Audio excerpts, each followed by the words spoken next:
मुद्रा, संप्रत्यय, दूरी, भार आदि के कंसेप्ट की कमी इसी अवस्था में होती है। मतलब इस अवस्था में दूरी, भार और ऊंचाई कि इन सब की क्या होती है, कमी होती है। ठीक है। चौथा और पांचवा था कंसंट्रेशन। इसमें क्या होता है पांचवा, इसी में पांचवा है केंद्रीकरण। क्या है, केंद्रीकरण। उसको कंस्ट्रक्शन बोलते हैं, उसको कंट्रैक्शन बोलते हैं उसको। ठीक है। जब बच्चे किसी वस्तु की सारी विशेषता को छोड़कर केवल एक विशेषता कंसंट, तो इसको मतलब किसी एक वस्तु पे, किसी एक वस्तु या विचार पे, वस्तु या विचार पर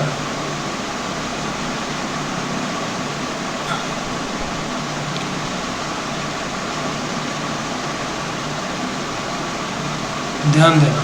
ठीक है। इसको बोलते हैं कंसंट्रेशन या केंद्रीकरण। अब इसमें आगे आता है थर्ड वाला, इसमें हम पढ़ते हैं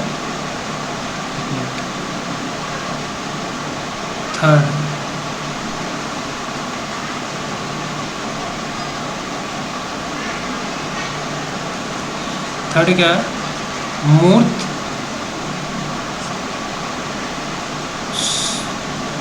संक्रियात्मक अवस्था।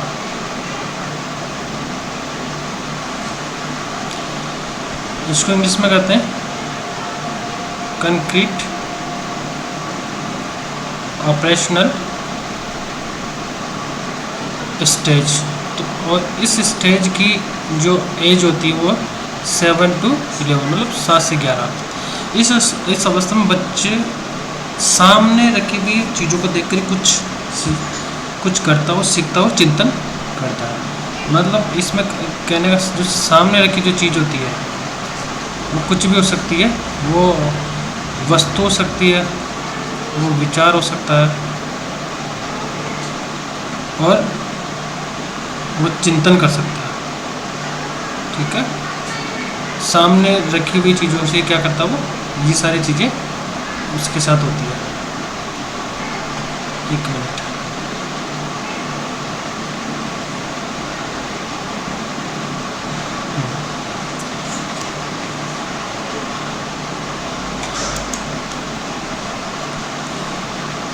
इसमें क्या होता है कि जो पलटावी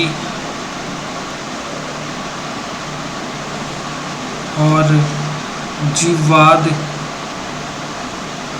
और मुद्रा, भार आदि ये सब गुण आने लग जाते हैं।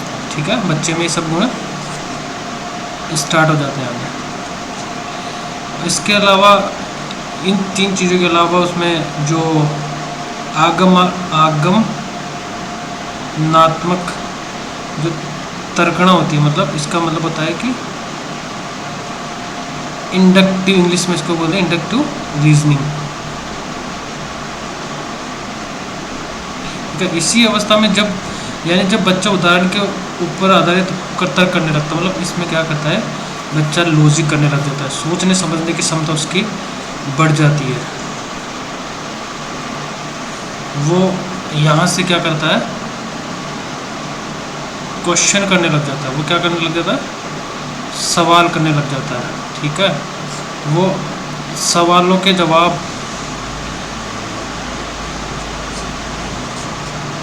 तर्क करता हुआ, ठीक है, तर्क वितर्क करता हुआ।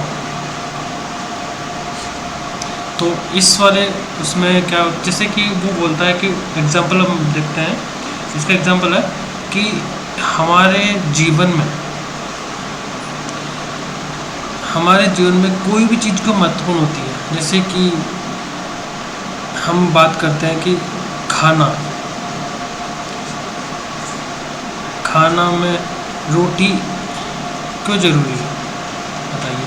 तो उसका वो क्वेश्चन करता है कि रोटी क्यों ज़रूरी होती है, तो इसका आंसर वो क्या जवाब चाहता है कि इसका मुझे लॉजिकली आंसर मिले मेरे को, ठीक है। तो इस तरह की जो विशेषताएं हैं वो इस एज में डेवलप होने लगती है। हम आगे बात करते हैं चौथी 4th नंबर पर, औपचारिक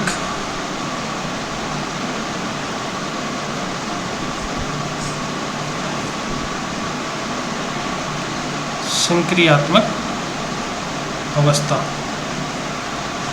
ये 11 से 15 एज के बीच में होती है, ठीक है। ये संज्ञान की सर्वोच्च होता है। इसमें क्या करने लग गया था वो अपने आप ही सोचने और समझने लग जाता है। इसको उन्होंने क्या कहा, संज्ञान। इसमें बच्चा अमूर्त चिंतन करने लगता है, ठीक है। बच्चा क्या करता है, अमूर्त चिंतन, मतलब वो एक होता है मूर्त होता है कि चीज़ों को देख के करना है, और अमूर्त में होता है कि वो अपने आप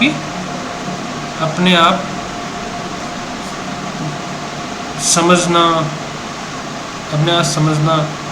विचार करना, तर्क करना, ये सब विशेषता उसमें डेवलप होने लग जाती है।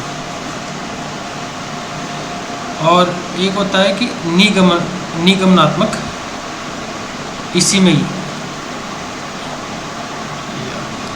में होता है निगमनात्मक तर्कणा, मतलब उसमें बहुत इंडक्टिव हो गई, डिडक्टिव। ये क्या हो गई, डिडक्टिव। इसमें बच्चा क्या करता है, जो रूल्स बने होते हैं, नियम बने होते हैं, उसके ऊपर जाके तर्क करने लगता है, ठीक है। मतलब ये रूल्स क्यों हैं, इसे क्यों बनाया गया है, मतलब इनकी क्या ज़रूरत है, ये इन चीज़ों से बाहर जाके बच्चे क्या करता है, उस पर लॉजिक करने लगता है। तो ये जो चीज़ें हैं हमने डिस्कस की है, ये पियाजे का संज्ञानात्मक वो है, सिद्धांत है। तो इसको मैं इसकी पीडीएफ आपको डाल दूँगा और इसको आप अच्छे से रिवाइज कर लीजिएगा, बार बार देखिएगा और लर्न करने की कोशिश कीजिएगा। इसमें से क्वेश्चन बनते हैं 1 या 2 क्वेश्चन हर बार सीटेट में, और स्टेट के जो स्टेट होते हैं उसमें, और केवीएस में जो लर्निंग होती है, पेडागोजी होती है, उसमें क्वेश्चन बनते हैं। तो आप इस सब्जेक्ट को, इस टॉपिक को सही अच्छे से करके जाए, नोट्स बना लें यहाँ से। धन्यवाद।